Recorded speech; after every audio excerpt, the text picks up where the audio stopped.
Yeah.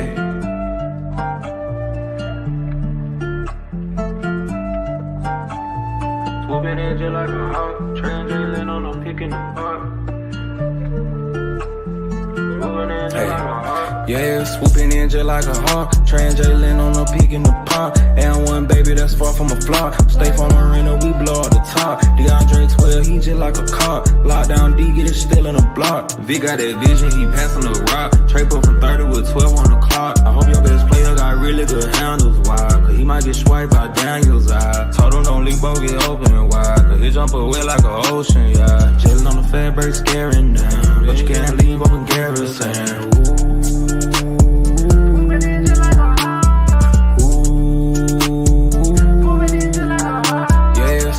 Just like a hawk, translating on a peak in the park. And one baby that's far from a flop. Stay from Marina, we blow up the top. DeAndre 12, he just like a cop. Lockdown D, get it still in the block. Swooping in just like a hawk, translating on a peak in the park. Swooping in just like a hawk, translating on a peak in the park.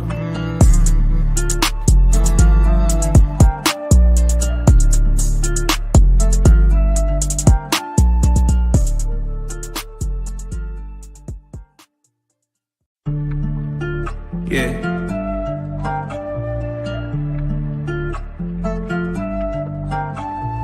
Swooping in just like a hawk, translating on a pick in the park. Yeah, swooping in just like a hawk, translating on a peak in the park. And one baby that's far from a flop. Stay from Marina, we blow up the top. DeAndre 12, he just like a cop. Lockdown D, get it still in the block. V got that vision, he passing the rock. Trade up from 30 with 12 on the clock. I hope your best player got really good handles, why? Cause he might get swiped by Daniel's eye. Told him don't leave, both get open wide. Cause he jump away like an ocean, yeah. Chillin' on the fat break, scaring down. But you can't leave open garrison.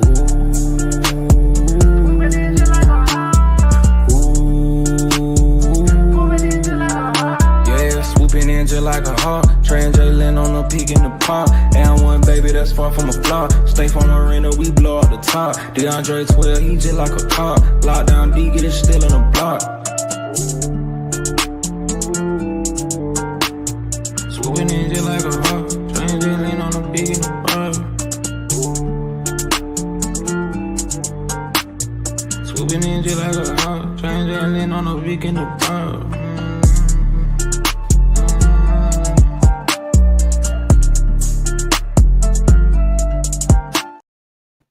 What's good, baby? It's your boy Demond in the building. We Talk Hawk TV. We talk Hawks daily.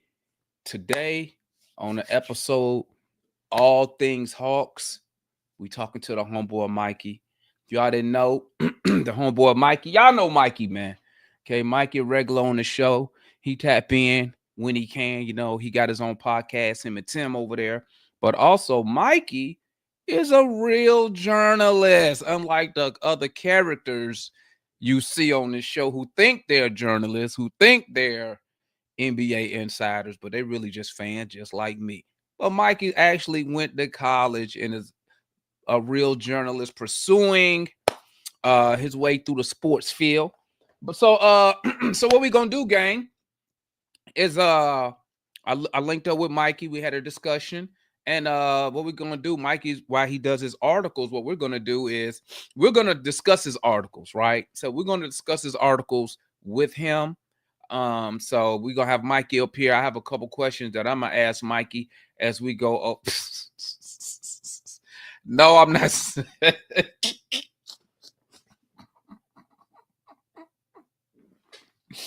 See, that's why I can't read the chat, man, because y'all be throwing me off. No, Cujo, I ain't saying Mikey's smarter than us, man. I ain't saying that. But what I am saying is this. So we're going to have Mikey up here. We're going to go over his article. We're going to have him discuss his article. And then if y'all got any questions that y'all want to ask Mikey about the article and the topic at hand, feel free to follow the link. Y'all know how we get down. I'm going to tell you like this, gang, tonight. Hey. Less than an hour tonight. I'm gonna tell you that I ain't finna less than an hour tonight. We're trying to keep it focused on the topic tonight, gang. And I'm not being up here all night tonight. You feel me?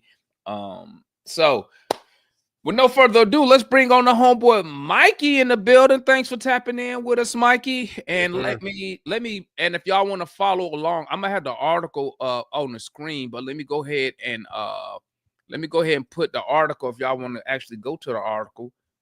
Make sure y'all click on that article so Mike can get that traffic over there. Support our guy Mikey. All right, make sure even if you don't read the article, just click the link real quick. All right, let's support our guy Mikey over there.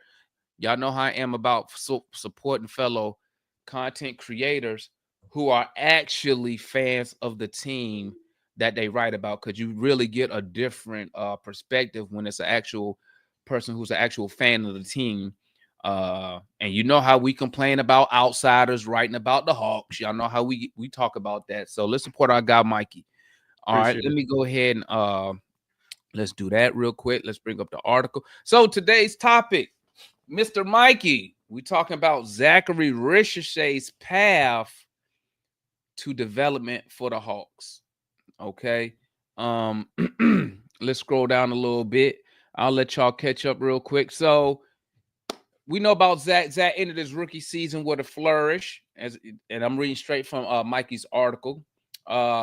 Finishing the finishing the runner-up as a rookie of the year. The Frenchman improved across the board as the season progressed after a slow start. Let me add something. After a very slow start from behind the arc, we know Zacc got hot. We know Zacc got cooking. Okay, you definitely did. First of all, Mikey, let me ask you this first question for you, Mikey. What inspired you to write an article on Zaccharie Risacher? First thing I wanted to talk about in this article before we kind of dive into it is that this article is, yes, it's about Zacc, but it's about what Zacc can develop over just one off season to help the Hawks next season. Like we all know that Zacc can really get better with the ball handling. We know he can get better in the pick and roll as a ball handler, largely on ball stuff. But that stuff isn't going to change in one off season. So I wanted to focus on specifically two things that you can see him doing in one off season that could really help the Hawks next season, which would be in this article, volume 3-point shooting and adding muscle to his body. So that's why I wanted to focus on just those two things, two realistic expectations for Zacc in just one off season. Okay, so let me ask you this, Mikey. You bring up the muscle and 3-point shooting. So we obviously know is he he probably gonna develop the 3-point shooting faster than putting on actual lean muscle mass. As we know, no matter what your age is, it's still gonna take some time.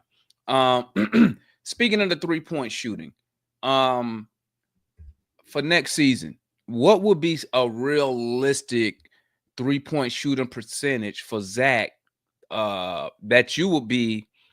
I ain't gonna say it like that. Let me phrase it like this: that you think will be acceptable across the fan base, and on how much volume? That's a lot of people to meet expectations for. But for me, Zacc, he never shot below 36% when January hit. So from January to April 14th, Zacc never shot below 36.7% from three, which is extremely impressive. Extremely impressive. He shot 44% in February. Now, I don't think he's that level of a shooter. Okay. But I think the from the 35 to 38 range is definitely something where Risacher can get to, and I think he should get there. He talked about early in the season how he was adjusting to the different dimensions of the European basketball court that he was playing on in France with Borg versus the NBA court. Now, especially from the top of the key, if we remember at the beginning of the season, Zacc was leaving a lot of those threes short. Right. And eventually he hit from the corners throughout the entirety of the season. But in the second half, he was able to find the range. So I think realistic expectation for Zacc is somewhere between 35 to 38%. And in my first section of the article, I mentioned how his volume is something that's going to need to go up, because this is barring any changes. So in this in this article and on this show, we're assuming that the Hawks are going to run it back with the same exact starting lineup. Mm-hmm. Outside of Trae Young, there is no volume 3-point shooter in the starting lineup. Zacc or Risacher needs to become that guy. Dyson Daniels isn't going to – I don't think Dyson Daniels is going to be a volume 3-point shooter in his career. Like, he's going to improve. I have full confidence that Dyson's going to get to shooting better where he is, but I don't think he's ever going to be a threat to just launch from three. Jalen is much better from three, but volume 3-point shooting, I don't know. Okongwu, I have more faith in Okongwu being a volume 3-point shooter than Jalen Johnson and Dyson Daniels, actually. I mean, I think he can get to. I mean, I could see why you say that. It's just the touch. It's just the touch. But yeah, and the fact that, real quick, the fact that Okongwu's threes usually come from the corner straight away, which I consider the easier 3-point shot opportunities. Unlike like Jalen Johnson, Dyson Daniels, where they shoot from all around the arc. And like you said, they wasn't good 3-point shooters to begin with. Unlike Zacc, as you mentioned in the article, when he was in what's the French team called? Borg, yeah. Borg. In the article you mentioned, he came over here shooting 35% from three. So he was as far as shooting skill, I would say, he is already light years ahead of a Jalen Johnson, light years ahead of a Dyson Daniels when we're just talking just 3-point shooting overall. Dyson Daniels, know what I'm saying? Yeah.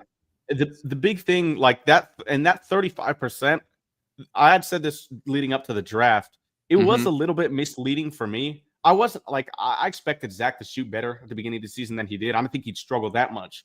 But I did figure there was going to be adjustment period because shooting 35% on 3.4 attempts, 3.4 attempts is decent volume. But as a guy known as a good shooter coming into the draft, normally those attempts, you'd like them to be higher. And for Zacc, I think he needs to focus on getting that higher next season.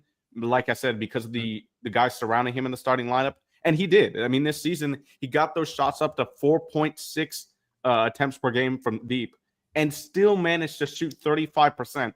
And get this, he didn't even reach the 30% mark until January. He shot 23% in October, 29% in November and December. So that just tells you how good of a shooter he was in the final 4 months of the season. So he already kind of shown that he can maintain good efficiency while raising his volume. And that's a good sign move. It is because if you take off, if he just shot, who knows if he would have just shot 30% those first couple months.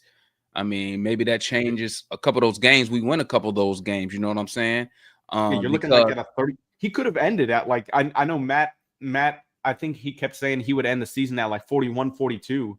Now he wasn't going to do that, but if he just shoots like 31, 32% or 30 or 31%, you're looking at 37, 38% shooting a guy. So like you're probably looking at a rookie of the year right there because I would assume the points per game probably go up. Maybe they do. You could probably say about 3 to 4, maybe 5. Yeah, and Steph Castle, while he was better than Zacc at the beginning of the season, it wasn't like he was playing well. He was bad, but he was just that little bit better than Zacc. Right. So speaking of Zacc, let me ask you this, Mikey. Speaking of development, give me your initial thoughts. What was your initial thoughts when the Atlanta Hawks drafted Zaccharie Risacher? Initial thoughts. I know everybody had the back and forth. Zacc, Sar. We know that Matt and Mikey jumped off that band. Matt and I called him Mikey. Matt and Mike jumped off that bandwagon early and was Team Zacc.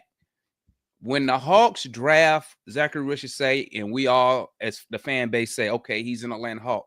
What was your initial thoughts of the pick?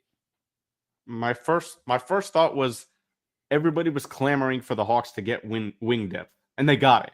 So they addressed a need, but I still don't think Zacc had the most upside in the draft.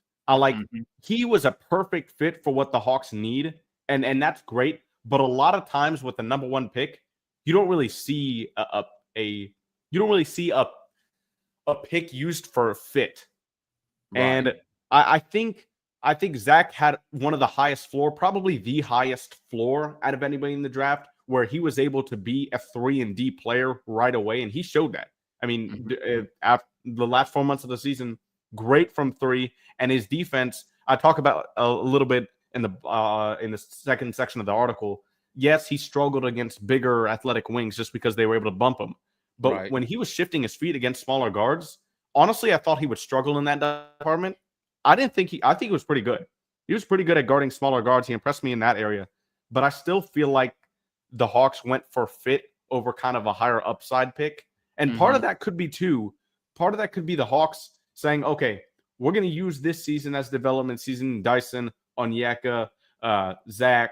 I mean, Mo ended up being in that category, but he probably wasn't going to be if Jalen didn't get hurt. Right. Right. And who knows? Next season, 2025-26, Zacc is going to be in a position to become a great 3-and-D guy if the Hawks add another star. So I don't really think we know what the Hawks' full process of was thinking when they drafted Zacc until we see what their plan is for this season. Because if they just run it back, then I wonder if they would have gone with a higher upside pick like Sar, but he didn't fit with the Hawks. He didn't work out with them, so like it never really was. It never really was a feasible fit after we saw what happened over the offseason. But I do think there are some higher upside picks than Risacher in the draft. I think Sar has a higher upside. Mhm. Actually, do actually do think Reed Shepard kind of has a higher upside, but he's on the Rockets. That fit does not that fit doesn't work out for him. But So let me ask you this, yeah, Mikey. Speaking of fit, obviously we draft Zacc. Uh, couple days, I would say. Maybe it was maybe might have been a couple weeks. Not sure, can't remember. But media ends up talking to Trey, and remember Trey makes the comment saying, you know, basically basically Trey called the whole draft role players, right? Um, do you feel? Let's take out October to December. Let's take that out. From what you saw from January to the end of the season, do you feel Ricochet could be more than a role player? Now we know when Trey said role player, he wasn't trying to down the guy. You know what I'm saying? I think we can all agree that Zacc wasn't the typical number one overall pick you expect. You expect that generational talent, immediate impact. I think a lot of it also stems from just like a number one overall pick averaging 10.1 points per game. Right, right, Like right, that was just weird for people to see. right. So if we take away the first half of the season, October, December, from January to the end of the season, from what you saw the shooting splits and everything, and the more active he was on both sides of the ball in the second half of the season. Do you see Zaccharie Rouche being more than just a role player, more than just an average 3-and-D guy? Go stand in the corner, go play some defense. I do. I don't think that he's just going to be somebody that you slash in the corner because he already took his 3-point shot to another level. And he was Mhm. shooting threes on the move. He was coming off screens and letting it fly, especially in the second half of the season, like we keep saying. That's why I don't see Zacc just being your typical 3-and-D role player. I mean, most people when they think of a number one pick, they think of a superstar. It's on ball, it's a creation, it's reading the floor in the pick and roll, that type of stuff. While Zacc doesn't have that right now, I Mhm. think he's going to get better in that department. I Yeah. just don't think you see him as a number one or number two option. If you're talking like a Klay Thompson like, I know that Matt brought up Klay Thompson a lot. You saw shades of it with that quick release Right, of a right. Klay Thompson. Zacc had 4 30-point games this season and barely had any dribbles in it to try to have that knowledge as a 19 and 20-year-old to get open, to be able to adjust to be playing with one of the top 2 easily playmakers in the NBA and Trae Young. He was able to adjust playing with that guy perfectly. And right. That's why I think that Zacc's not just going to be your typical 3-and-D wing. He's going to be able to put up consistent 20 points per game because of his off-ball knowledge. Now, does that make him a star? In my opinion, I don't think so. But I think you're talking about a guy like Klay Thompson. Was Klay Thompson a star? In many ways, out of college, coming out of Cal. I mean, he was a lottery. What was Klay? Was he 11th overall? He was lottery pick. I know that much, but I don't think Klay didn't come out with. Yeah, he's 11th. He's 11th. Yeah, he didn't come out with franchise. I mean, let's be honest. When Klay got drafted, I don't think nobody saw what was coming. The next decade. They knew he could shoot, but I don't think they knew how much he could score. Because didn't he set like the record for most points in a quarter or something, or most points without dribbling the ball or something? It was something insane. Yeah. I mean, I didn't see that from Klay Thompson coming out of Cal. That's something I think we could see from Zacc, which is definitely an upgrade from just your typical 3-and-D role player. Right. But I just don't know the on-ball creation. I'm not sure how far it goes, and especially with the Hawks, like Jalen Johnson and Trae Young are going to have the ball more than Zacc Risacher. That's just the way it's going to work. So, is that even his role on this team right now? Let me ask you this, Mikey. This I'm glad you said that, so I can segue. This is a question I have for you right here. Next season, let's say we run it back, meaning we add no star players, and we add no players that's going to take away touches from Zacc, right? Mm-hmm. So whatever Zacc usage is, but let me ask you this: can you see Zacc as? Because I gotta add this piece, add this context. What Zacc also did this year that caught me off guard, that we normally didn't see, was him slashing and attacking the basket. He'll cut to the lane. That's going back to what you were saying. Him being able to read the defense, move without the ball, fit in with Trae, and you see him slashing. Sometimes he'll slash, Trae will find him, layup, dunk. Can you see next season us using Zacc as, say, like that number one option with the second unit? Can you see something like that with Zacc? You think that's a role that he could fill next season? I don't see the Hawks putting him on the bench, to be honest. They need the shooting in the starting lineup. Well, no, I mean, when I say second unit, not coming off the bench, but when he subs out Trae. Oh yeah, okay. When he subs out Trae, when he subs out Jalen, or say he takes Jalen out and Trae is off that night. I mean, not off, but not playing that night. Can you see Zacc as a one option with the second unit? You know what I'm saying? Almost like how we kind of ran a lot of offense through Bogey when Bogey came in the game. You talk about like a Bogey Levert role? Yeah. But not coming off the bench, obviously. Just when you make certain substitutions and he's out on the floor. Because you said, I mean, which is correct. He's like our only 3-point threat, really. Yeah, like I think in due time he could become that. Next season, I don't think. I think that's an unrealistic expectation for Zacc. I do think he definitely needs that connective guard, Trae, or whoever that backup point guard is going to be. If it's even Kobe Buffkin, if the Hawks get, I still think the Hawks are going to give Kobe Buffkin that shot at backup point guard. Now we know he ideally probably a shooting guard, right? But I think the Hawks still want to try to see what he can do. We haven't seen Kobe Buffkin's played 27 NBA games.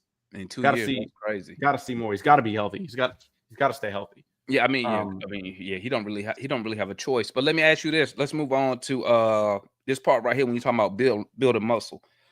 Excuse me. As far as adding muscle, adding size, we already know he could probably guard. We could say 1 through 3, easy, right? Mm-hmm. How much what are you looking for as far as uh building muscle, body composition for him to be able to guard fours? Or do you think that's even possible for him? Yeah. I think he's going to be able to guard one. He's going to be able to guard 1 through 4 in this league at a high level.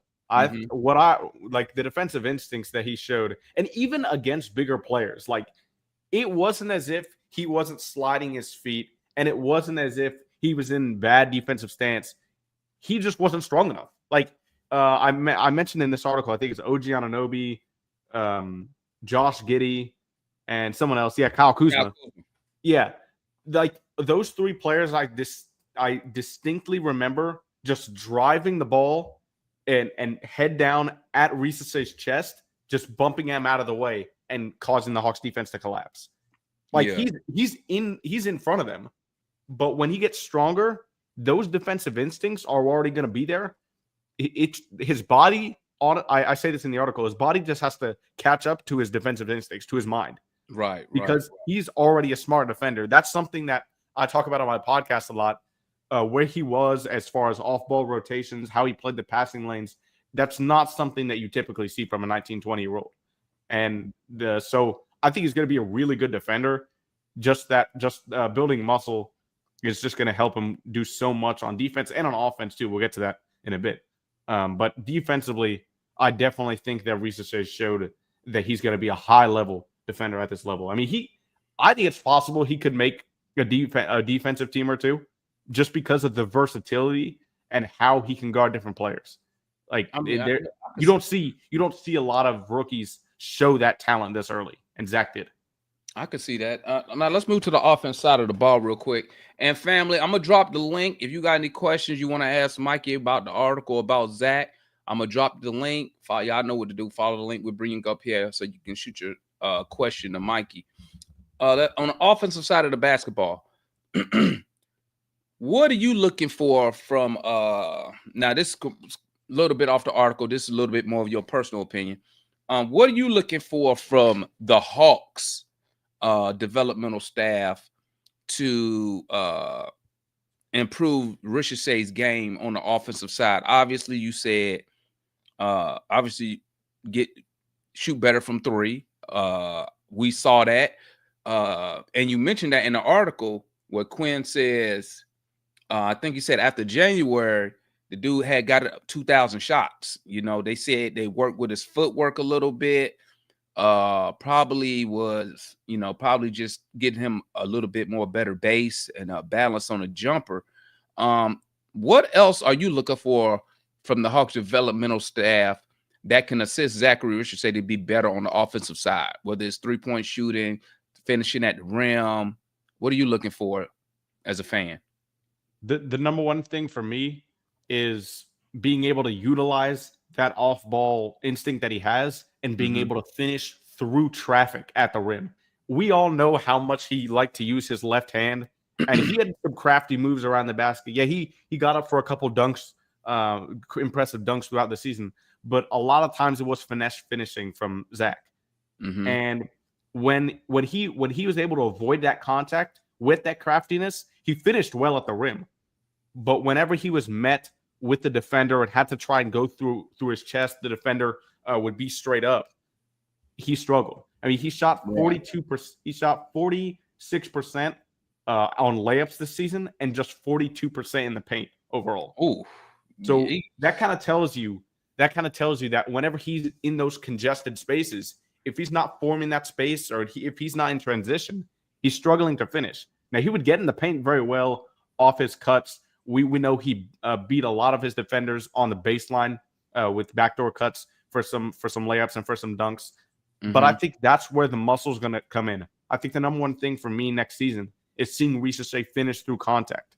Because right now, even with Dyson Daniels, Dyson doesn't really like to finish through contact either. He likes to pull up with that floater.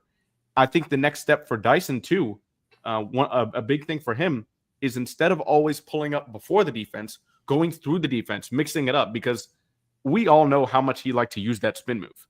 Picking up his dribble. Yeah, he got to have him picking up his dribble too. Teams are going to figure that out. And same with Risacher. He uses his left hand so much. Teams are going to sit on that. So he's got to be able to finish through contact. And I think that adding muscle, adding weight is going to help him do that. Matter of fact, speaking of Dyson real quick, I agree. And I think you saw it in I can't remember which playing game it was. They were sitting on Dyson Daniels. They was waiting for him to pick up that dribble, and we saw him get in that lane, pick up the dribble with nowhere to go. He tried to magic. pick it up. That was a magic game. Yeah, they picked up and shut that down real quick on that. So, hey, gang, I'm going to drop the link. If y'all got any questions for Mikey, he got about another 15, 20 minutes. There's the link. If y'all got any questions to Mikey about Zacc, y'all can tap in. Mikey, where can they find you at? I got it right here, but where's your podcast at? And where are your articles being where can they find your articles at? Well, yeah, for this, my articles on Last Word on Sports, I actually just started there about a month ago. So definitely check my articles out on there. I've been recovering obviously with my elbow. And then I was sick for about 2 weeks, and now I'm all better. So there's going to be way more articles coming out. At least a few per week, most likely daily, especially during weekdays. So make sure to go check that out over there on Last Word on Sports. And then the podcast is on Sports Ethos with the Atlanta Hawks podcast. Shout out to Tim as well. Tim is also a Hawks fan on Twitter. So make sure that you guys check us out on that Sports Ethos Atlanta Hawks podcast. Hopefully coming, we'll be able to get some credentials and get in the building for this next season. We're growing on there, and it's coming. So that's been awesome. No, that's dope. So y'all make sure y'all go over there, click that link, man. Y'all support the homeboy Mikey before he blow up and then he start charging us for appearances. No, okay. That's not gonna happen. That would be crazy. Hey, 10 years from now, Mikey be an NBA insider. Wouldn't that be crazy? Yo, so we got Kool-Aid in the building. What's good, Kool-Aid? Hey, man. What's up, Mikey? What's up, man?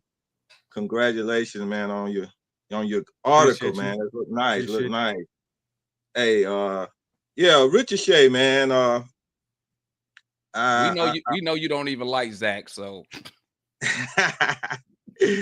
well, salute everybody real quick, Kool-Aid. Salute everybody from the Dixon Way, man. Appreciate the raid, man. Thanks for tapping in with us. All right, Dixon. Yeah. So I hear you. So you think Zacc is going to cause from my point of view, I see Zacc, he didn't accomplish what I thought we had got him for, and that was the catch and shoot first part of his game that I wanted him to do. The easy part was the catch and shoot and play D. Of course, his D came natural with his 6'10" from what I seen, but you think he can get better at that? And another thing I think he needed to do as being as playing the third in the 3 spot, I would like for my third spot player to be able to put the ball on the floor and create his own points. And I saw Zacc try that a few times throughout this season, and I saw him when he got blitzed or he got nervous or whatever, he lost the ball. So my thing is, do you think he would get better at that catch and shoot? And if he goes in like Damon said, where he be the number 1 option, can he put the ball on the floor in that 3 spot? I mean, for the catch and shoot part of your question, Kool-Aid, he, to be honest, he met my expectations with catch and shooting. I mean, you're looking at a 35% shooter overall on 4.1 attempts per game. That's a pretty 4.6 attempts per game. Sorry, that's a pretty good shooter. He didn't meet your expectations there. Nah, he wouldn't. I'm gonna tell you why he didn't meet my expectation. Yeah, and then I'll answer the second part. Because he was inconsistent and it wasn't clutch. It was like he'll have that game like once or whatever, and then he'll just go off the rail for about 3 games. And he just wasn't consistent for me too. So you saying Zacc can come out, Zacc can hit you for 30, and then the next 3 games be 5, 7, 11. Nothing about he come out true. One game, he can't miss, and then next game he's shooting it off the side of the backboard. I couldn't That's true, and you see that a lot. Honestly, you see that a lot with these lower usage, high off-ball dependent players. Even Zacc in his 30-point games. Like I said this to Matt and Mike, and obviously they pushed back on it when I said this, but those 30-point games for Risacher, you can't rely on those consistently because they all came off of extreme efficiency, unrealistic efficiency across, say, a 2-week plus stretch. And that's the thing. You're not gonna, nobody. I don't care if you're Steph Curry's son, if you're the next coming of Ray Allen. Nobody is shooting like 55% from three over the course of a season. It's never gonna happen. You're gonna miss wide open threes. Like it's just gonna happen. So when somebody has like a crazy outlier shooting performance, you got to be a little bit careful. And that's why Zacc, I think in those 30-point games, he showed you how deadly he can be when he gets better. But he was already good, in my opinion, with the catch and shoots this season. So for Zacc, it's just trying to find how to get his shots up within the offense. And I think for his first season, he did a pretty good job of that. Yeah. And I think he didn't even have that. I think fortunate for him, he had Trae Young out there, meaning that one, you would get the open passes, but I think the biggest thing was he wasn't relied on for scoring. Usually your number one pick going to one of the worst teams in basketball. Yeah, exactly. And they're relied on to score the basketball. And I think that once he got settled, because what you notice in that, what Mikey pointed out in the article, I believe a majority of I think he had one 30-point game before the break, if I'm not mistaken. I think the rest of them came afterwards. I have that actually. I have that up right here. He had 2 30-point games before the All-Star break. The other two came after. He actually, this is even crazy. He had 8 games with 20 or more points this season. 7 of the 8 came after January 30th. Yeah. So I mean, Kool-Aid, you saw him. You know what? It's the fact that he started off so bad that if you just look at the overall number, I can see why you're probably not satisfied. But like as Mikey pointed out in the article, if you take away the first half and look at his numbers from January to end of the season, which is the majority of the season. Yeah, I think those numbers you would be satisfied for a 19-year-old rookie, Kool-Aid. I think you would be if you look at just those numbers. Now, the first half, we know it was awful. Well, I'm not gonna sit here and lie. I'm not gonna sugarcoat nothing. You feel me? But I think that if you just if you get a chance, just go on StatMuse and just look up his numbers from January to the end of the season. What's up, Mikey? Oh, I wanted to, keep going with your answer, and then I kind of want to address a question in the chat. Oh, I was gonna say, and if you just look, I think he will meet whatever expectations you had for him. And I'll tell you this, Kool-Aid, because I know you're a Castle fan, and he blew Castle out the water as far as 3-point shooting in the second half of the season. It's not even close. It's just those first 3 months was just so awful that I still think Zacc's gonna have a better career than Castle. But I think Zacc's gonna be better. Now, for my thing is that Trae Young, Castle didn't have Trae Young. No, and so that make a big difference. What I'm saying is that Zacc missed a lot of wide open shots. That's why I'm just saying that that's what's my problem is with the inconsistency. And that's why I asked the question, can he get those wide open shots up? And I ain't saying, because I mean, my first game I went to with him playing New York Knicks, he put up over 32 points. And I was like saying, how you like my rookie now? And I thought he was gonna have a breakout season after that. And then he went into that slump again, and they were wide open shots. So my thing is that if we gonna win, it's just like the game what I told my wife. I said, if Buddy Hield don't come out to play, there's no way that Curry them gonna win. They needed him. So I mean, if he's gonna play basketball, I don't care if he's a rookie or not. We not gonna win if he don't perform to the point where we need him to average 18 to 20 points a game, period. I mean, that's not hard to do. Now, these breakout games, 38 points, that's those cool. don't grow on trees. 18 to 20 points per game scores don't go on trees. Cool. Yeah, that's not out. What do you mean that's not hard to do? What? Well, you make it seem like that's nothing, man. Like that's easy money. Now I will tell you this, Kool-Aid. From my point, that's why I told you this, Kool-Aid.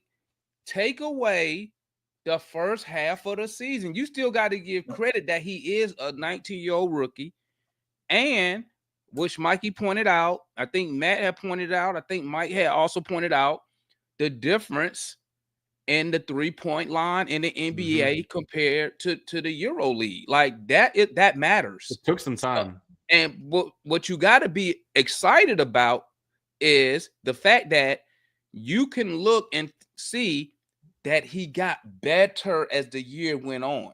That's what you're looking for from a young rookie. That's what you're looking for. But hold up, Kool-Aid. Let me bring on C Wonder real quick because Mikey ain't got too much time. What's good, C Wonder? What you got for Mikey, man? I'm good until 9:30, Devon. Yeah, I don't. It's up to you. That's it. All right, I'll tell you this. I love Kool-Aid, but that was just cap. Like I'm saying, 20 is not that hard. Like that's cap. Mikey. Congratulations on the article, man. I'm going to read a little bit. I'm going to start read it after this. I was seeing a little bit of the highlights, so I want to read it in its entirety. I think you already kind of covered it though. My thing with Zacc is like, do you feel like he could be a reliable, like what option do you prefer him to be? Do you think he's a second option? That means Jalen would be the third, or do you feel like he's like that third option that Trey and Jalen, can work with? Like which optionality you think that he is a better fit for? I think he's a third. I think he's a third on this team. If this Hawks team, this iteration, ever becomes a championship contender, I think Zachary Risacher is going to be the third option. Why do you feel that way? Because, well, Trey or Jalen. If Jalen becomes better than Trey, he can be number one. I don't care. Trey and Jalen just number one or two. But for Zacc, I think the biggest thing for him is he can capitalize so much off of what Trey and Jalen make defenses do. They make them collapse when they run the pick and roll in the short roll, especially. Jalen is able to either find Onyeka for a lob, go to the basket himself, kick it out to the corner for a three. And I think that Risacher can take advantage so well of when the defense collapse and is able to find open space. That's something that he impressed me with at just 19 or 20. So by the time he gets to even say 22, 23, that's something that he's already going to be so good at. And when you combine his area of growth in just volume shooting and confidence, if he gets to be super efficient, you're already talking about probably a 15 to 16 point per game scorer there. And I think that could be what Risacher is. Normally, 3-and-D players, especially with off-ball guys, they're going to be reliant on high efficiency. They're going to be reliant on their off-ball ability to cut and find open passing lanes for their point guards. And Risacher is already doing that at a high level. You know what I would like to see? And I think, we saw a little bit of it during the season, and you rarely hear people mention it. I want to see Zacc a little bit more on the ball. We've seen him get the ball in transition, make good reads, good passes. I would like to see him a little bit more on the ball. I think that Zaccharie Richardson, I told Mike this one. I was watching, I forgot what game it was. And this I told Mike this, so I'm gonna just tell you, it might be a hot take. I believe that Risacher could surpass Jalen Johnson on this team. I believe Risacher, once he puts together the strength, as Mikey added, right? Once he I just need to see him a little bit more on the ball. The shot, like I said earlier, he already came here shooting 35% from three. So the shot gonna be there. He showed you in the second half of the season he can shoot the three ball at a league average clip, right? And I think that he does have the talent to be better than Jalen Johnson. He just got to get on the ball. My fear is the Hawks just using him as just a 3-and-D guy. And I think that limits him, that limits his development, because they're just going to turn him into a rundown, play defense, 3-and-D, play defense, run down, stand 3-point line. You saw the flashes when he flashes through the lane. Once he, like you said, Mikey, once he gets puts it together as far as finishing at the rim, finishing with the layups, you get that up. You get that up, maybe high 50s, right? You are looking at a 20-point score, a 20-point score guy. I think he really does have all the tools. I think he just need to get on the ball more. And to be honest, Mikey, I mean, I don't really think that his ball handling is worse than Jalen Johnson. Oh, I disagree with that. Okay. Yeah, I agree with it too, respectfully. I think when it comes to Zacc, his ball handling, especially under pressure, is way. I didn't say better now, Shishi. I say I think he's going to be better. Oh, he's okay. Yeah. Okay. All right. Okay. Oh, no. Let me say it. Not right now. That's fair. Did I say? Is that how I said it? I didn't mean that. You said is better. Is better. Not right now. I'm sorry. I don't want to be crucified. But look, for me, if that happens, right? If Zacc is going to be a first, I mean, according to Matt and Mike, they think he could be our first option. But if Zacc's going to even be a second option, I'd do the Hawks switch things up and really put Zacc on the ball enough to just not experiment, because if they experiment like that, it'll likely lead to some losses. Yeah. So and how much is Trey going to want to do that coming into this season? There's a lot of flexibility on this roster. They have picks to trade now. They have the money. They have trade exceptions. Like, this team, it is possible for them much more this season than last season, if they want to go into the tax at least, which is obviously a big hurdle. They can go after like a star player. They can. So what direction do they want to go? That's what it's all going to be like. Because if they run it back, Damon may be right. You could see Zacc doing more on-ball work. So it's going to be interesting to see. Yeah, I mean, and you're gonna. Oh, my bad. Go ahead, C Wonder. Oh yeah, let me bring Ryan on, because I know he got a couple questions. Go ahead, C Wonder. I just wanted to just kind of piggyback on that. I respect Matt and Mike's opinion, but I don't necessarily think that Zacc's going to be a number one option. Like you said, Mikey, I think the best way for him, like, he thrives on that off-ball role. He's like already a super elite off-ball player, and he works perfectly for that system that Quinn's trying to create, which is like collapse and kick, because he's always going to be open when you have Trey and Jalen there. Mm-hmm. Would I want him to be off ball? Yeah. I mean, on ball more? Yeah. Do I want him to learn how to dribble under pressure better? Yeah. But I don't necessarily think you need him to do that in order for this team to get to where we need it to be necessarily. Like, if he does it decently, yeah. I don't think he has to be an elite on ball dribbler guy in order for us to win a championship or be a dark horse but that's just my opinion. So, I mean, you know what, C Wonder? I agree with that. Right. For us to, like I said, for right now. Yeah, for right now. But I believe 2 or 3 years, I believe he's going to be one of those type of guys. I mean, like this, I believe that the skill, which to me is the hardest part, is just the skill. He already has it. It's just adding weight. Just perfecting it. Yeah. It's just perfecting. I mean, that's why I was like, obviously, I think the ball handling is the number one thing that sticks out that he could work on the ball actions, pretty much everything. But that isn't going to happen over one off season, which is why which is why I didn't want to focus on this for this article, because everybody's going to say that. I wanted to kind of try and dig a little bit deeper. Yeah, because I mean, like, it's like what Kool-Aid was saying.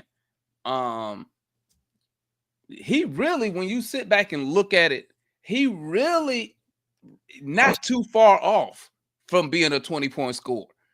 Like I said, you take the layups. Mikey mentioned Zacc was a 40. Let's say he was a sub 50% finisher with layups. You bump that up to 50, 52, 55%. Bro, he's there. You take away, let's say he starts off the season instead of shooting I think at one point the dude was at like 17% from three. He was god awful in the beginning. Yeah, at the beginning of the season. You start year 2. Let's say he start off shooting 32%, right? I think that changes the points per game for Risacher. You know what I'm saying? What's good, Ryan? What's going on, gentlemen? Appreciate you having me as always. Once again, Mikey, congratulations, giving you your flowers. You deserve them. I still got a long way to go, though, guys. I still got a long way to go. As long as it's projecting up, man. Hey, your arc is better than the Hawks right now. True. So when we drafted Risacher, I infamously compared him to a slightly worse DeAndre Hunter.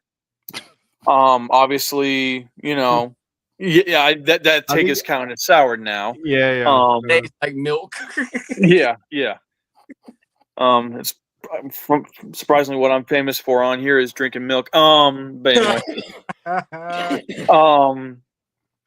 But I mean, what do you think like the best player comparison, Mikey, is for Zacc Risacher? Like, he's got the intangibles. He obviously has the basketball IQ higher than probably a lot of other, first or second year players. So my question is, where do you think he matches up in do you think is a good comparison, and where do you see him in his prime? In 2 to 3 years? If you haven't answered that question already. 2 to 3 years. Honestly, during the beginning of the season, we all were talking to Matt Matt saying he's like Klay light. He's shooting this bad. Obviously, he's not going to be Klay Thompson. But I'm not going to lie. Over the final 4 months of the season, when you saw some of the threes and some of the no-dipping quick-release threes that Risacher took, I don't think it's out of the realm for him to be a Klay Thompson-like scorer, which is a guy who's not going to be handling the ball up top in the pick and roll a lot. Occasionally, yes, but it's more going to be finding cuts to the basket. A guy who's going to be running off screens, causing the defense to make sure you have to pay attention to him at all times because they don't want him to shoot the ball. I think that Matt's Klay Thompson comp actually doesn't look bad by the end of his rookie season. So I think I'll go with that. Will he get to where Klay was? Will he get to be at 20 to 22 consistent point per game scorer? I think we need to see some more on-ball actions because even Klay, obviously Klay is known as a shooter, but because he was able to play under control even when teams would just close out him aggressively. He was able to attack a closeout and drive to the rim. Zacc is something that he's got to do better at as well. And since his three-point shot is so good already, the more he works on attacking that closeout, it's going to open up the rest. Like I always say, that's why I'm really more of a proponent of layups and threes because they both open up each other. The mid-range doesn't open up any other thing for you. The mid-range is there. Right. It doesn't open up the rim and it doesn't open up the three. That's why I think that's why I'm with the one analytic thing I am on board with is going to the rim and shooting threes. So I think Zacc, when he's able to go to the rim, it's just going to open up so much more of his game because teams are already going to close out aggressively based on the shooting from this season. And it's funny because when you say he needs to go to the rim a lot, when he has gone to the rim, he looks good. I mean, there's been a couple dunks, there's been a couple reverse layups. He looks. I mean, granted, at the beginning of the season he looked a little scared, obviously, but I mean, you see the. I mean, we all can agree. We see what he can turn into and what his metaphorical ceiling and where he is projected to be. All right, hey, real quick. So Mike here, y'all know. I can't remember if it was Mike or Matt. One of them is the number 1 or number 2 Zacc guy. I can't remember which one. I can't remember the order. But this is what we're gonna do, y'all. I'm gonna take everybody off. Mike gonna be up here with Mikey, And it might you just bring them back on as you see fit, because I know you want to discuss some stuff with Mikey, and I know Mikey ain't got that much time left. Oh, okay. Yeah, I So mean, that way, yeah, so I'll just put y'all backstage, and Mike will bring y'all. Y'all ain't got to leave, see Wanda. I just gonna put y'all back. I have to leave anyway because. Oh, okay. all right. All right, bet. I'll still listen. It's just I gotta take care of stuff. So I'll see y'all on the flip side. Y'all be all right, blessed. my guy. Peace. What's up, Mike? Yo, what up, Mikey, man? And I'm out, man. y'all. I'm gonna catch up with y'all. Hey, Mikey, thanks for coming on, my guy. I appreciate you. Yeah, thank you. Thanks for spotlighting me. Yeah, so I was tapping in, man. I feel like fair review. I feel like it was Zacc, man. Of course, I got some pushback and things of that Yeah, nature. okay, all right. We can do a little bit. We can do a little bit. No, I mean, but I'm biased. You know what I'm saying? But I do think that like I said, I give you the credit of a fair review of someone that I know, and which is you said he doesn't think that he has the higher upside in the draft, which is I think I can still debate that, or I disagree. I wouldn't want him to be number one, or I wouldn't have went to bat for him number one if I didn't feel that way. I don't necessarily believe in that higher floor thing or whatever. You know what I'm saying? So again, I could be wrong, but in my mindset, which is you already know, is that I do think that he can be. Ask you this: do you think it was better that Zacc ended up on the Hawks and is playing with guys like Trae Young, Jalen Johnson, Onyeka, Dyson, guys who can get him those open looks, or do you think it would have been better for him going to, say, the Wizards with Jordan Poole's after all the crap he gets, Jordan Poole's still a good player. Yeah. But he's not a point guard. Yeah. And he wouldn't really necessarily be getting as great looks, I don't think, if he ended up in Washington. But he'd get more looks on the ball and be able to kind of just have a freer offense in a sense. What do you think is better for him? Correct. I think it's a two-way to look at it, I think. I don't know if it's just completely because I feel like either way he would do fine in, what I'm saying, or equal in whichever that might be, good or bad. I feel like he'll be equal in either way. With Zacc, I mean, it's basketball, you know what I'm saying? I feel like the Wizards route is a little bit more of like, okay, if you're thinking about it completely on I don't want to use the word selfish, but on a more of a showcase opportunity to do more, you know what I'm saying, or whatever, then yeah, you feel me? You want to go that route. But if you want to go into playing basketball and having because I feel like if you're a good player, you should be able to still play well, play good. You know what I'm saying? In different type of environments. With the fact that you got a bunch of other vets, quote unquote veterans, that's trying to win, and guys who basically obviously tanking, and they all 19-year-olds. You know what I'm saying? Like, it's a little easier to stand out when you with the majority 19-year-old peers, but when you 19 and you can stand out or be at least on the same level as the older guys that's dependent on a regular, like you dare to at least, you know what I'm saying? Like, that's, so it's just, I don't know, depending on how you look at it. And, obviously Sar chose this route, you know what I'm saying? Yeah.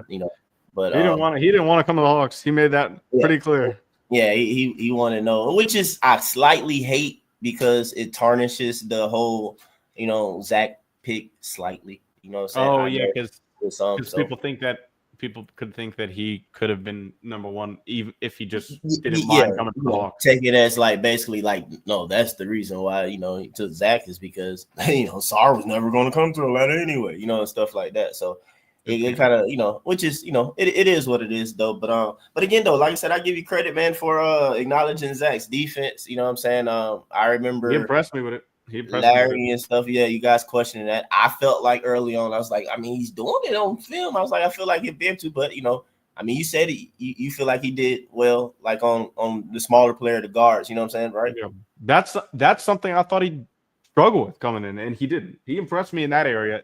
I think just on defense, we all expected him to struggle against the bigger ball handling wings. Like they kind of just bumped him off his spot.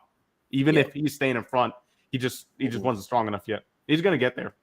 Yeah. That's what I'm saying. Yeah, and kudos to you for acknowledging that, acknowledging too that pretty much putting on the strength and just growing, man, he'll be able to guard 1 through 4.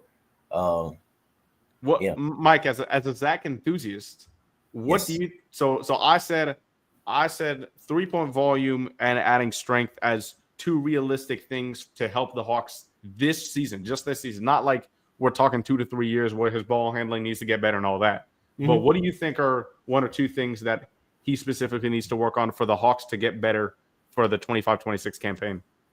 I pretty much agree. I mean, I've been listening from the jump though, so I guess I kind of had a question for you.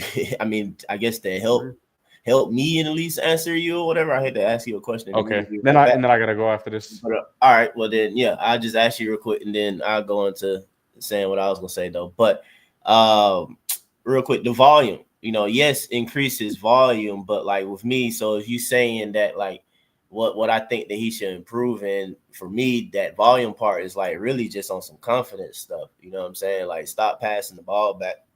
Like, yep. Like shoot it. But at the same time, I don't want to say it's confidence to an extent. Cause me, a lot of times I say it's like, man, and I know you say you want to go, so I want to leave it to you and you answer, and I just ramble on after you go. But what do you like? How do you think that, like, what do he need to do to get the volume up? In your what does he need to do to get the volume up? Okay, that's a good question. I think he already started it over the final few months of the season, but it was coming off screens and just letting it go. Early on in the season, when he was struggling with the 3-point shot, and even in the first couple months when he found it, January, early February, he really wasn't shooting that many threes on the move. And when you look at all the elite shooters in the league, talking like Buddy Hield, Klay Thompson, I mean Steph is in another world by himself, but like these specifically those 2 guys who are really focused on off-ball actions to get good looks, they come off screens and let it fly.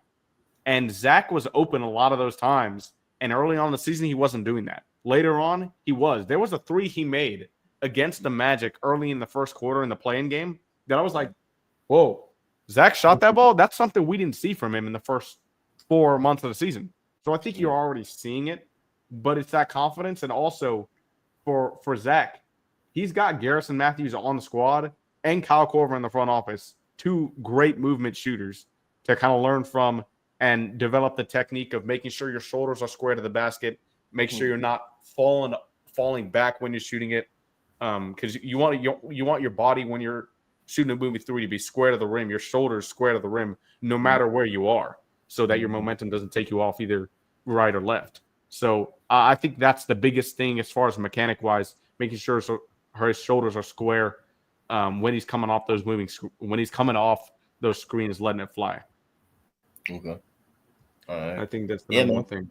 I stress that too, because like I stress the 3-point shot again too, because I mean obviously I do like threes, but on this roster in the starting lineup, nobody else is doing that besides Trey. I mean, I think Onyeka is going to increase his 3-point shot. We saw how good he was over the final. Nobody shoot the midi though, man. But it's like I feel you with that mid range. Like what you say. You and I differ on our mid range theories for sure. That's what I'm saying though, bro. Like no like disrespect, but like maybe you don't think about the mid range because all right, man, Mikey, I'm gonna bring this up, but because you're shorter, okay.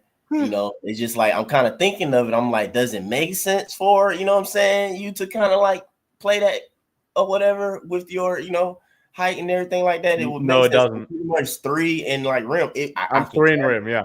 That's okay. So it's just like with Zacc, man. It's like really, bro. Like you take what the defense is because like when like I get it. Like you saying the 3 opens up the layup, the rim because somebody gonna close out on you, ain't right? And you attacking the closeout, right?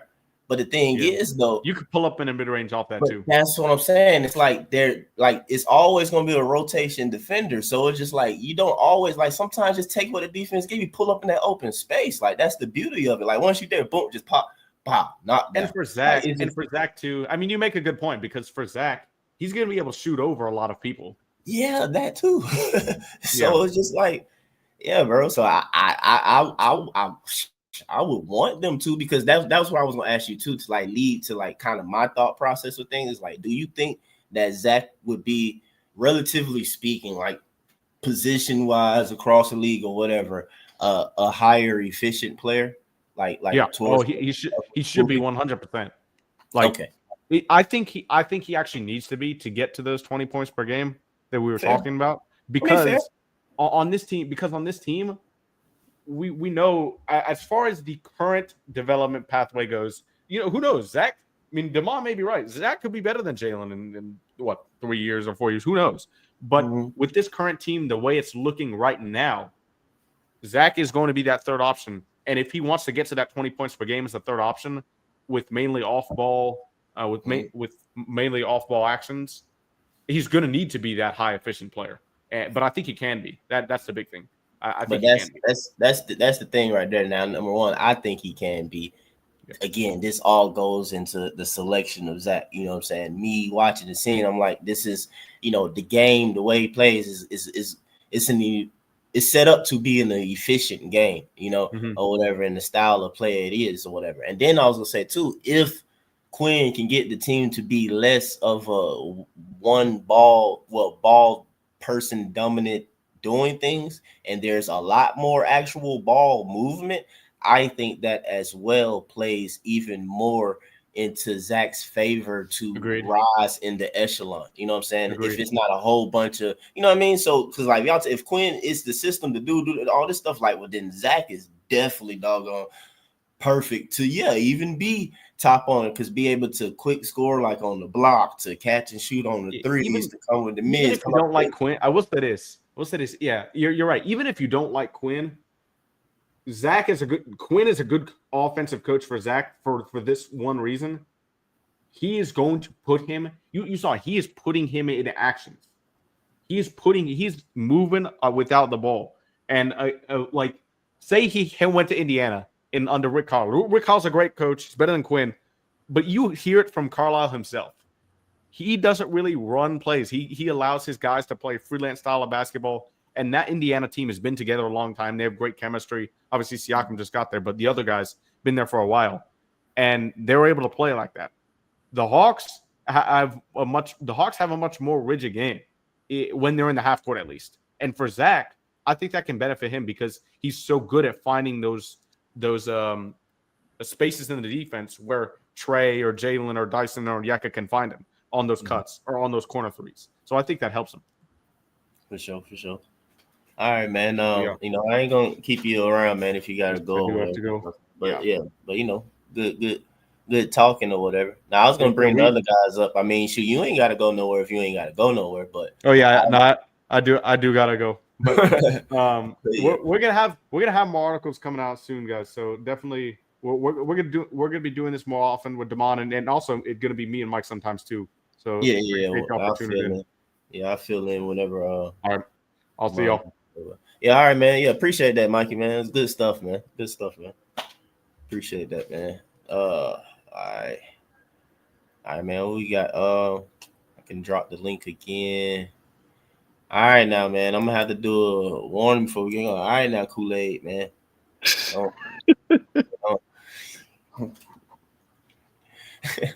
What's up, fellas, man? What's going on, Mike? Man, no fear. Don't worry about it. Hey, so I saw something on Instagram today about some off-season moves, and I just want to get your guys' opinion on this. It was a four-team trade that sent. I mean, we'll go into it, but I said don't go. Yeah. We're just gonna stick to the same thing, or my fault. I'm gonna get up out of here because we're gonna wind up going forever. Yeah. You want to go ahead and say what you got to say? What you saying about that though, real quick, though, Ryan? What's up? Go ahead. No, it was just it was a 4-team trade that was sent DeAndre Ayton to us, and we moved Onyeka to the bench, and we signed Dennis Schroeder as a backup point guard, and drafted Liam McNeely. And who else? And who else do we? Kobe Buffkin, Terrence Mann.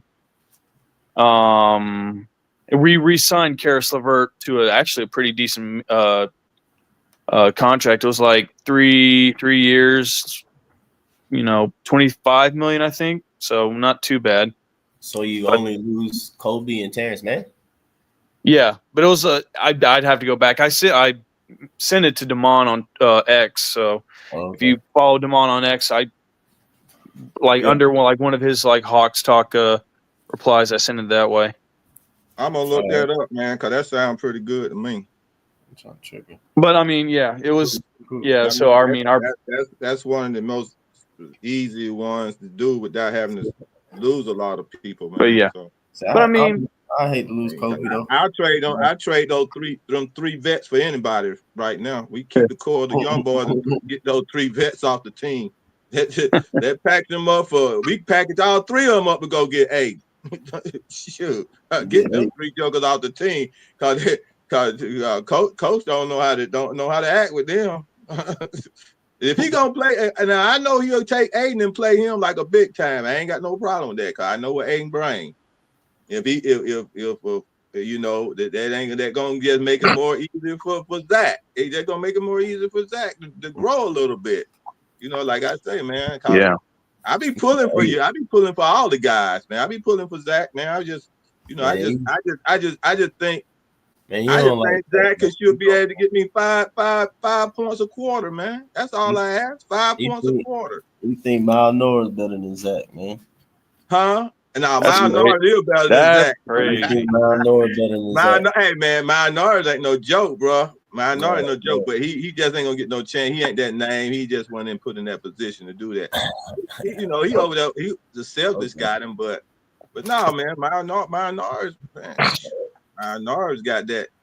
And he ain't gonna get no chance because he ain't got that name, man. You know, he ain't got that spot. Now, Mikey, I know you didn't really get to talk about how you saw how your thoughts about Zacc's development, or if you did, I didn't hear it, and I apologize. But about Zacc's development on where you saw him at the beginning of the year versus now, what else does he have to improve on, and what he's ceiling, because I think Kool-Aid said, or or somebody said, or maybe C Wonder said that he could be a valuable second option.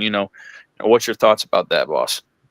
Yeah, I was about to say that was everybody pretty much had him something else besides the top guy or something like that though. But I mean, I feel like he can be the number one option on the team, man. Okay. I mean, I just often see basketball, I guess, different to an extent or whatever, or the way it's just it kind of is. I mean, I think people think too much about somebody, one person dominating the basketball. You feel me? Right. Like that ain't necessarily, what it should be. And then at the same time, though, you've had times where you had teams where, I don't know, was like the point guard was the best player on the team, but at the same time don't necessarily score like that. So, right. So who's the number one option? You feel me? Right. Technically. So I feel like Zacc can be a number one option, man. Especially if I did mention to Mikey, if they play more in a way where there's less of one person dominating the basketball, and which is I think Quinn was more ball. And I think Trae Young did a good job of not being, Mr. I'm gonna paraphrase him, but Mr. Chucks a lot. He took I think he took a little bit less shot attempts, and obviously he averaged a lot less just to get everybody else more involved in plays and stuff like that. But go ahead, my fault. Well, hey, let me say this. Yeah, but Trae Young told Zacc before the season started to be the number one option. He said, "I don't care if you score more than me. Go out there and have fun." And I think Zacc did his best he could. I guess y'all say he's young. When you tell him that? You got that on paper? I said, when you tell him that? I got it on tape when they was at the Falcon game. I need that quote. I got it on tape, bro. I got it on tape. When he took him out to the Falcon game, I need that quote. Having a personal conversation with him. He told him that personally. Man, he said he was a role player at first, man. He ain't tell no role player. Yeah, role player, but he was trying to pump him up though. He was the star of the team. No, man, let's be real though, Kool-Aid. We saw Trae's reaction to Zacc change. Yeah. As he actually saw him and got around him.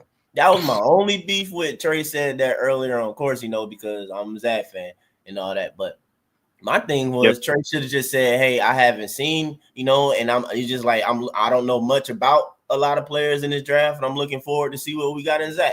That's all he had to say, man. You know, but it's like he was just being I guess a young guy. He's trying to be that's real, just not man. really It was thinking. facts, man. He wasn't the only one But saying no, that. but what's real in About the facts? draft class? No, that's not real in facts. You don't. It's not a fact that I said everybody's a role player or Zacc's a role player. That's not a fact. What's a fact is that you ain't seen him and you don't know much about him. And a fact would be I'm looking forward to playing with him. That's a fact. I mean, Those are facts. Well, let me ask you guys this: do you think that that Trae Young knew they were going to take Risacher, or did they leave him in the dark? What'd you say? All right, my bad. No, you're good. Do you think Trae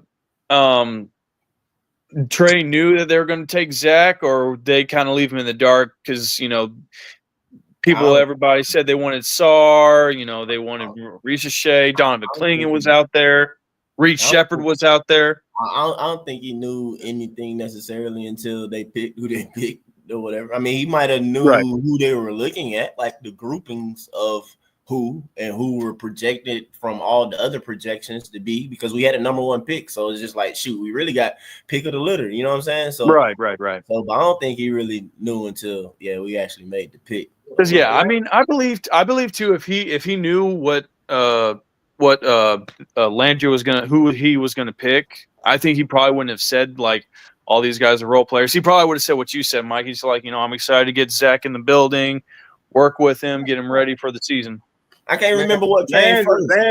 Landry basically had made. He said that before we made the pick, or that was after. I can't even remember. Anyway, man, I don't want to go back down to that. Yeah, but Landry one of those draft guys that when he get an eye on somebody, he go. Trae know what he got now though, because when Trae finally saw him, he was like, "Shoot, he's taller than what I thought." Yeah. You know what I'm saying? He said, he's supposed to be like 6'9", 6'10" ish. But anyway, yeah. But see, he knew he wanted Zacc, and that's why Sarr. That's why it was so point and clear, even though it wasn't like written in writing, but Landry had made his mind up that he was taking Zacc. Hey, Virgo. He was already under him. I got something for y'all. I got something for y'all real quick. Check it. Everybody a role player, technically speaking. That's true. That is true. So it's a difference between a role player and a star. Zacc role is the scorer. Zacc role is to score and play defense and actually do everything on the court, unlike somebody else, quote unquote, role on team. Zacc got more role, I guess. Because he's supposed to score, right? Everybody got to score. Well, I guess the assist part. Anyway, he got to play both sides though. Anyway, man. What's up, fellas? We get. What's going on, Foot? Hey, see, man, that's exactly what I told bro. I hate that junk came out, man. They did not want no Sarr, bro. Like they didn't want Sarr. No. They wanted Zacc from the beginning, man. And he had to get Zacc. It was on the two teams on his Zacc. It was on the two teams on his Zacc. And then when we draft Hanson Yang this season, I'm gonna tell y'all, man, that we've been warning them. Hey man. I told y'all a long time ago. I know I hate to do this to y'all. Zacc gonna be the face of the franchise. You said the face? Yes. Man, we got he's gonna be the face of the franchise. This ain't got nothing to do with no damn Trae Young. So for y'all haters start hating, that's just what it is, bro. Come on, man. That's what it is, man. You know what I'm saying? All you gotta do is y'all been, man. I've been listening, y'all, but I've been busy as shit. He been listening to Mikey. I mean, that's why he was up here because I'm face of the franchise, man. I don't know where you do that. No, I've been listening. I mean, all the couple shows. You can't make somebody. You just don't put nobody to be the face. They have to earn that. I tell you what's gonna be. He have to earn. You can't. You just ain't gonna make nobody the face of the franchise. I think Zacc gonna ball and do it though. I think he gonna ball and do it, man. Hey, he better earn it, man. They done been 5 points a quarter, man. Man. That's 20 points a game, man. If he can build up like his strength, like just build up because I mean he showed great strength in being one of the like secondary defender behind what Dyson was doing. Like if he can kind of replicate what Dyson did this year, but just not as like I won't say as what's the word? Like not like be right at the level, but at least be close. Replicate like as in the jump. What do you mean? No. I'm just saying, like, just taking, like, I mean, defensive wise, just like, being like a solid on-ball defender. I was debating this with Larry though, whatever in our chat, whatever. Kool-Aid Fro? Oh no, that Kool-Aid. Oh, he doing that. No, man, I just freaked out because Indiana came back and beat Cleveland. Okay, but what's going on?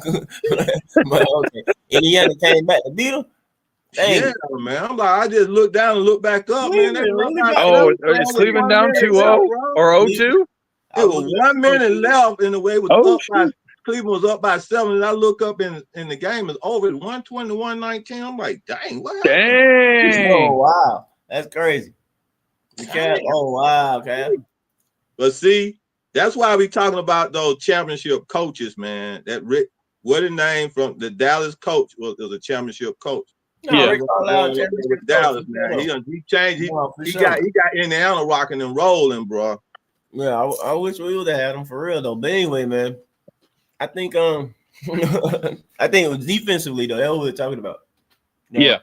I wish the homie Larry was on here or whatever. He might see it or something like that though. But he loved Dyson right now. I love Dyson too though. But now I don't think that Zacc will get the steals as Dyson though. But no. I'm just saying like Zacc can be just being being better on ball versus. No, that's what I'm saying. I mean, himself being better on ball, and also think that he can be better on ball defensively than Dyson. Oh, okay. I think a lot of Dyson being Dyson is the steals, and not saying that he don't get on ball, just rip somebody's steals, but a lot of his steals too, is him doing a great job of like, just reading stuff, from off the ball or whatever, catching people. And they half spin. He pretty much going for that every single time with somebody like, not half spin, but he basically gonna meet you at that point. You're not gonna spin all the way around. But as soon as you turn your back, he completely leaving his man and like trying to go get it. So when somebody doing that, spin back or whatever, he go. But I don't think Zacc would do stuff like that. You know what I'm saying or whatever. But like actually on the ball, I don't think so. Defensive field goal percentage on him and stuff like that, and being able to guard like I said, 1 through 4 and stuff. And due to his length, and he just fill out more, I think potentially he can. Oh yeah, because I personally think like as long as, and this is for every Hawks, like if nobody is a like just traffic cone, just stands there and just tries to swipe and then that's it. That's something like that. But like he's not gonna be that now. No. I'm not saying he will be. Like I said, I was surprised on how good he actually was this year. Like I want him to take like that. I won't say big step, but at least something close to like a small step up of what he did this year. But that was my argument too, as well. Zacc versus Sar. That like a lot of people. I was trying to say it was like you still because of what a lot of people were saying, like the defense from Sar the X, Y, and Z. But I'm like, you really not going to be that far off. That's what my opinion was with the potential defense with Zacc from Sar. But I felt like offensively, Zacc's potential is I hate to say beyond Sar, but I feel like it's more basically. Yeah, absolutely. Way smoother and more efficient or whatever, and he still would be. He's still a height advantage for his position because you really can slide him up and down the wing. You can slide him 2 through 4. You know what I'm saying? Or whatever. Sar is only gonna play pretty much 5 and 4. You put him at the 3. I don't know what the 3. I don't know if he point or something like that. But I don't know. But anyway, you can put him 2 through 4 potentially guard. That's so. Plus the difference. Another difference between Sar and Zacc is Sar needs somebody to pass him the ball. Zacc can easily just create his own shot. He can get to that point. They both can get to that point. A lot of people will say that's what Zacc needs right now. Somebody to give him the ball. So I'll be fair to Sar, in that way, because people will say that about Zacc right now. But but yeah, both of them can develop to that point. But again, though, I don't think that Sar will get as efficient that Zacc can be, and then also too, I already seen more of a footwork and skill and ability from Zacc, like around the rim, and then too, you can't underestimate Zacc finishing with both hands, no problem. Like like he actually prefers his offhand, like not just close to the rim, but like even semi close to the rim, like it almost like mid-range point. He wants to shoot with his left hand. You know what I'm saying? Yeah. Oh yeah. That's his offhand. That's like that's high skill, man. So oh yeah, absolutely, absolutely. Because like I mean, he even tried some of that during the later half of the season where he went both right and left. But so, I mean. The only issue with that, Virgo, about Sar being quote unquote baby Garnett is that Sar lacks the intensity to even be close to Garnett. Yeah. That's He ain't even close to that. A lot of Kevin Garnett is the intensity. Like he's dunking on you, he's going through. Main problems is that a lot of things that a big man and somebody that's supposed to be around the paint on a consistent basis need to know how to do. It's like he just lacks, you know what I'm saying? I ain't gonna say that he can't get there, but he just lacks whatever. And that's what's concerns or whatever. Just like especially Minnesota, Garnett, you know, you don't see him just kind of even right now though. Imagine right now with the deficiencies of Sarr, even though people be like, well, you know, he can grow into it though, but it's just like, okay, the way the playoffs get to him, you get to pushing around, like, all right, like bro, like I'm just saying. And again, he's not a dog anyway. But the reason why I found Hanson Yang or whatever, because I was watching the U19 World game with France versus China, and Hanson Yang was just like killing him. Like it just is what it was. So it just like actually guarding on ball post players, that's the issue. You know what I'm saying? That's all, or whatever that he has to grow and doing. And as a big, he gonna have to guard his actual position, like another actual big man who can post up. Like, bro, you got to guard that straight up. You got to guard that, you know? And Southside, if he can be Miles Turner, then that's good. But at the same time, y'all know me, I don't like Miles Turner, so that's not good for me. Miles Turner, personally, I mean, he's serviceable. To quote the homie Matt. Yeah, right. No, Miles Turner work, but I mean, first. But so either way go, man. France got a squad, and they got some more boys coming in this next draft, man. I even like the French kids that's coming up. What's up? Why you don't like Miles Turner? Well, I don't like Miles Turner, man, because I'm not necessarily a low rebounding bigs in a sense, man. Miles Turner is he is a large human being, man. When you really kind of think about it or whatever, he don't really play to his size, in my opinion. That's the main thing. Not offensively or defensively, he just doesn't play to his size. Does that make sense? Kool-Aid? I understand where you're coming from. He's not a typical big man type player. I just see him shoot a lot of. He could shoot the heck out of the ball though. Yeah, I mean, which is you know, it's like okay. I mean, but that's what you're looking for. I'm saying, to his credit, he'll shoot the ball and he do get blocks. Like he blocks shots, but it's just but that's what's frustrating. I'm like, bro, like you can be like slick 5, man, if you play to your size, but he don't, bro. So it's like, could that be Sarr then? I mean, it could be, but that's gonna piss me off, bro. I'm like, bro, if you don't play to your size, dog, like you can really be, you know what I'm saying? So that's the question with bro, you know. I mean, but you know, Sarr young enough to still get right. Miles Turner, he just ain't gonna do it. He just who he is. Yeah, he been in the league a long time. How long he been in? About like this? What, about 5th year, 6th year?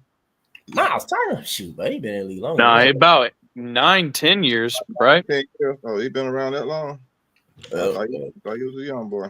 But either, like I said though, man, Zacc, man, in my opinion, I got like a crazy outlook on him. I think he can be like, you know what I'm saying? If y'all can hear me out and not necessarily think too much, because it's gonna sound crazy though, like too much of like the end result of those guys, but more so of like body type and efficiency, maybe mix.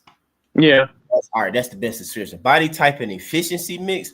This is Zacc, I believe, is like a fusion of KD and Giannis. Like I feel like he'll be able to like his shot gonna be smooth as like KD. Of course, he's gonna be long, slim, like, but at the same time, he's gonna be like more stronger, defined looking than say KD. Because KD, you know what I'm saying? He just, you know, but Giannis is more slim frame, but most, you know what I mean? Maybe not as much as that though, but anyway, that's just the way I see it. But hey. Yeah, Michael, I am dreaming big, man. But hey, man, you don't take him number one, man, if you don't see it like that. I'm just saying, all the kid got to do is really fill in.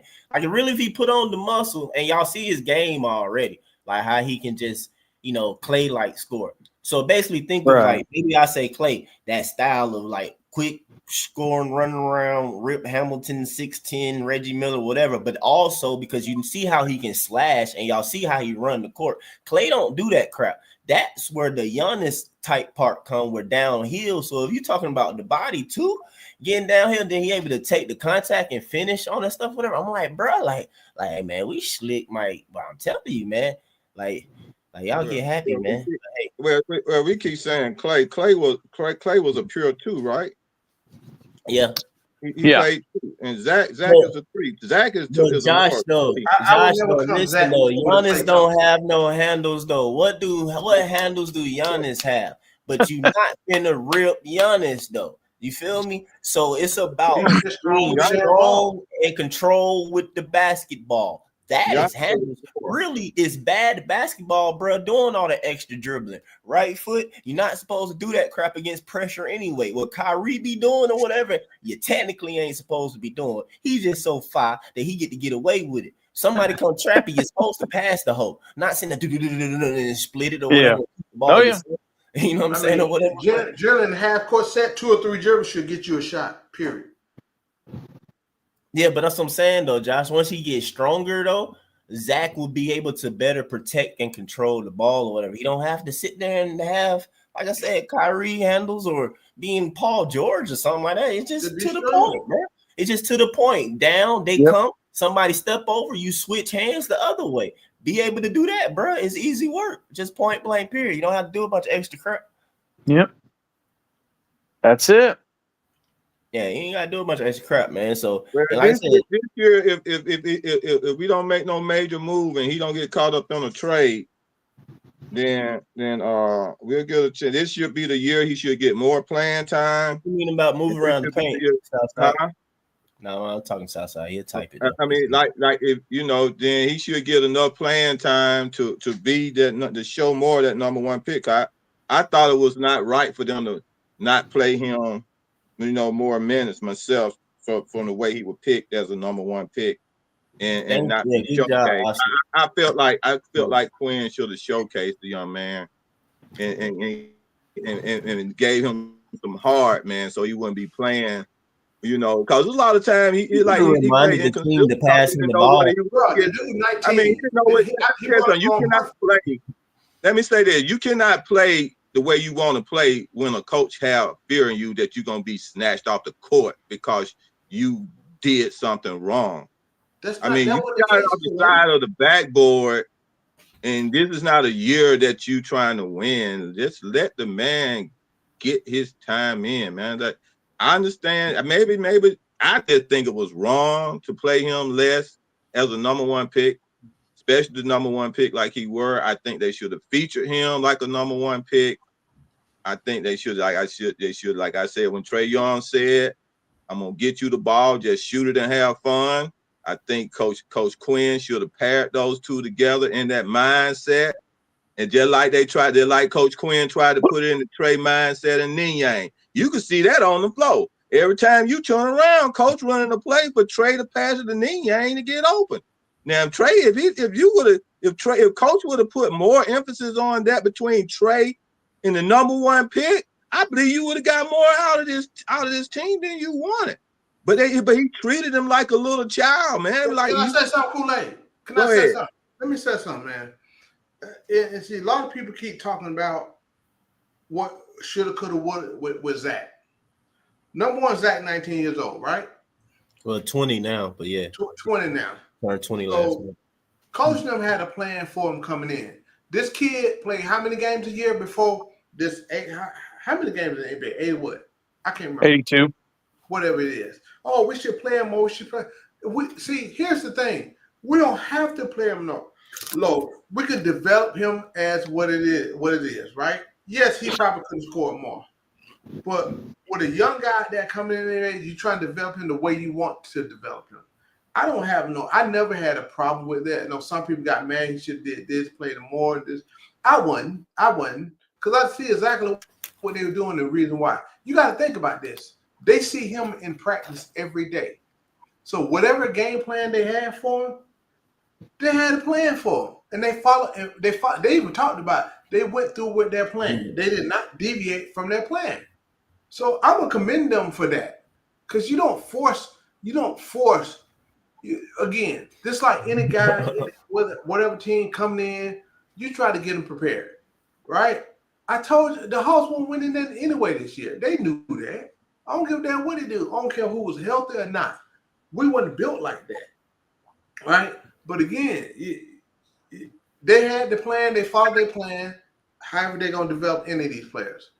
And I don't have a problem with it, me personally, because I know it's going to pay more dividends.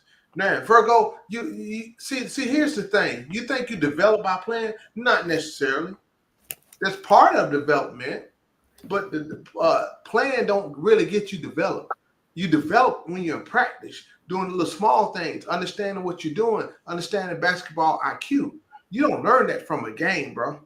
I mean, that's not how it works. So my question is how many minutes did Kevin Huerter play? Let me finish. and when you look at the whole development of people need to be on the floor, I heard it all season. He need to be on front so he can get there. They already working with him outside of the game, fellas. That's not how it works, in my opinion. Go ahead. Is Zacc better than Kevin Huerter? Yes. What? Is Zacc better than Kevin Huerter? Is he better? Yep. Yes, he's better than Kevin Huerter. Mm-hmm. Well, how many minutes did Kevin Huerter play his first year? I don't know. I don't care really. How many minutes did when was Kevin Huerter drafted? Well, 2019, same year as 2018. First round Hold on, what? who was First the round coach when what? Kevin Huerter was drafted? Who was First the coach? round what? First But round who what? was the coach? You can't apply the same thing. It's a different coach, bro. Different way We of ain't developing. talking about coaching, man. We talking about playing, bro. No, but you talking about Kevin Well, Huerter. we talking about. I ain't talking about coaching. I am not talking about. Kevin Huerter, I'm not talking about coaches. I just asked a simple question. And I just said. And what was the simple question? I asked when was Kevin Huerter drafted? Who was the coach? I don't. Whatever. No, that ain't the answer. You didn't answer that. You When he was picked, 19th. First round what? 19th. First round 19th, right? Yes. Then I asked the question. His first year, how many minutes did he play? 27. 27 minutes a game. Yep. Okay, then. 27 minutes a game. How many games did he play? And did he not start? How many games he started in? Was he not the number one? Was he not starting? See, that was the year we got His very first year. He was starting his what, very was that the year that we got Bogey the same year we drafted Kevin? Yeah, I think him and Kevin Huerter and was not Hunter drafted the same time? No, Hunter was drafted the year after with Cam Reddish. Okay, so Huerter was drafted, came in after Trey. Him and Trey were drafted the same year. Yes, Kevin Huerter and Trey were drafted the same year. Correct. So that's what I'm saying. And you saw they tried to pair them two together. And I agree with you. Different coaches, Foot. That's how dumb our coach was. That's why I was so pissed off at how dumb our coach was. They should have been paired together. They should have been a featured pair. They should have been paired together. Did they start together? They should have been but what I'm saying, Zacc was not featured. Okay. So was he ready to be featured? He was number one draft pick. No, was he ready to be featured? Yeah, he was ready. If you're gonna draft somebody at number one, hold on. Answer my question. Was he ready to be featured? Yes, he was ready to be the number one. Yes, he was ready to be featured. Yes. Okay. From what I'm seeing and what I'm seeing as what his ability is at 6'10", his ability, he was ready to be featured. Yes, he was. Okay, so when he came in, he was shooting horrible, right? It didn't matter. No. Answer my question. That's my question. Yeah, he shot bad. Yeah, he shot bad. So all right. So what do you want to do? You want to put him out there shooting bad, Oh, what you want to do? Because you were I up and want- down about the season. No. You You know like I say, I am so pissed about the whole season because he didn't play, and I wanted him to shoot. That ain't the reason why this whole season was trash. I didn't say that. I said the reason I was upset about the season. That's what I said. Because he didn't play. I wanted to see him play.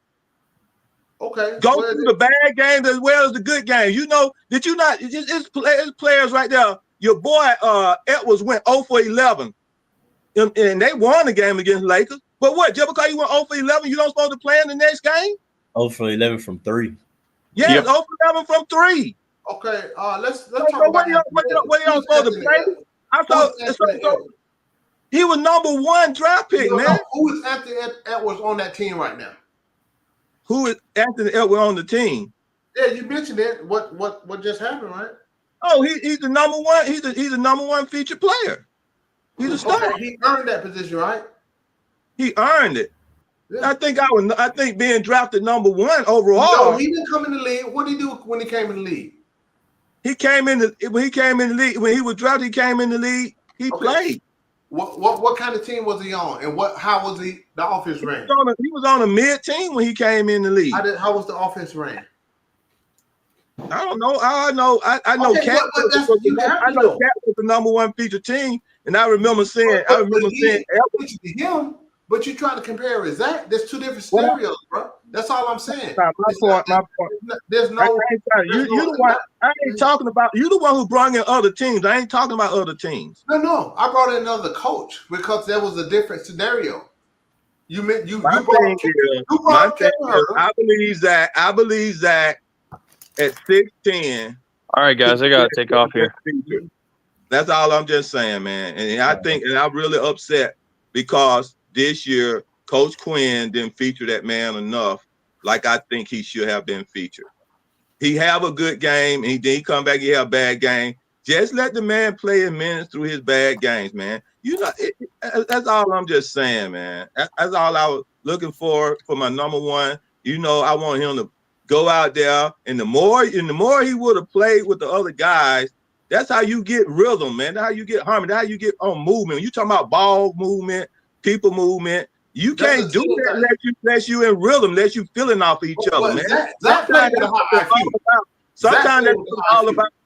Sometimes that's all about just feeling each other, man. It's just like me and you, us 3 play together. We get out there and get the moving around, and we get the moving and shooting the ball and get the feeling of each other. I might not even have to look where you gonna be. You might not, you know where I'm at when I get ready to shoot, cause you know what I got. We got to get a feeling, and you have to get a feeling of each other. And by him not coach not featuring them to play off of each other, man. I mean, I seen, like I say, Ning Yang just came to the team, man. I saw Coach play Ning Yang off of Trey more than he did that. That pissed me off. I told you how where he's a vet.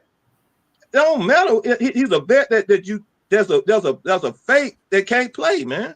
He's not a better athlete. He's not a better athlete than Zacc. He's not taller than Zacc. And you can't say Zacc IQ was that low to the point where he could not learn by like riding a bike or learning how to skate. I'm gonna just say this, man.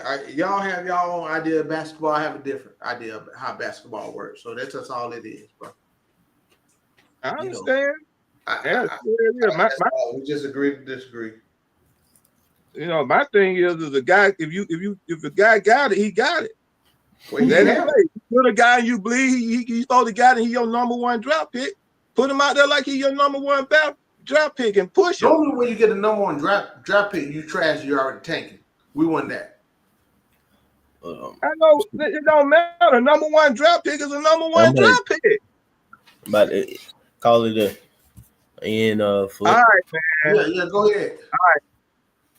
Or whatnot. Oh, yeah. Because it was just a show about Zacc, man. So we'll start out with Mikey. But yeah, y'all check out Mikey article and stuff like that if you haven't. I'm pretty sure it's something out there some type of way. I don't know how to ask Mikey or whatever. Pretty sure it's traffic or something counted. I don't know. I clicked on it earlier when so y'all make sure you actually click the link actually click the link, even if you don't read it or something. Scroll it. You know what I'm saying, for the homie. And then go about the business. Exactly. Whatever. But actually read it though. You know what I'm saying. Yeah. I read it too. Follow Mikey and support, man. Yeah, homegrown, writer and stuff. So that's dope stuff though. We'll keep track with that. We're gonna have more, like you said, going forward. Some more shows. Probably won't have this going after it though, and actually cap it after the end. Doing a little article review and then Q&A. That'll just be a kind of a show that we'll do from time to time on here to add to the post games and also to what the debate stuff. So that's what's up. Y'all hit up Demond if you ever want to do a debate or whatever on X or Twitter if you follow him though. But anyway, we're gonna get up out of here, man. Keep those ears open for that president, please. Get that to work. That's good, man. Hey, we going to East Coast Fountain this year? You don't make that tradition? Nah, man. I ain't trying to do that, man. I ain't even thinking about it. I gotta see what they gonna do. Nah, man, I ain't gonna think about it. I ain't got no confidence. Hey, man, smash that like button before you leave, fellas. Yeah, do that too. Correct. Hit the like button. All right. Peace out. Your boy Ty. Hey, Mike. Yep. Hey, man, when you come to see me, man? Man, I'm tired, man. You just said we'll talk. Yeah, I'd be tired, man. But I appreciate y'all guys being while I work, man. You're right, man. All right, man. I'm gonna go. I'll talk to y'all later. Bro. All right, Mike. Yeah, I need to. Dang. Yeah. All right, yeah. Let me end this. Y'all be easy, man. Take it easy. Catch y'all next time. I keep that shit on me. That shit on, yeah. I keep that shit on. Yeah. The telephone racks for the drip on me. Keep that shit on. Blowing on the Zacc, sipping lean. I keep that shit on. Bad bitches recognize me. I keep this shit on, yeah. I keep that shit on. I keep that shit on me, yeah. I keep that shit on me.